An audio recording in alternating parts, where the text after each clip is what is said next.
আজকে সেরা অভিজ্ঞতা। রাত্রির 11টা 16 বাজে, আর আমি লাইন দিয়েছি হচ্ছে তোমার 6টার সময়। এই গ্যাসটা ভরতে এসেছি আমরা হচ্ছে রথতলার পরে রাবার ফ্যাক্টরি, এখানে গ্যাস ভরতে এসেছি। প্রথমে ট্যাঙ্কি আনলোডিং হচ্ছিল, সেই একটা সময় গেছে।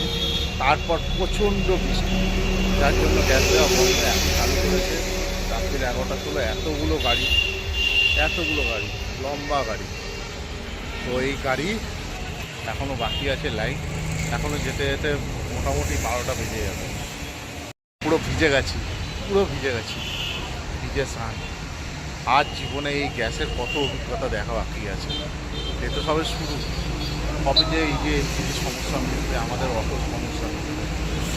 এমনি তো গ্যাসের দাম, তার মধ্যে ডেলি এসে এরকম লাইন, পুরো সময়টা নষ্ট।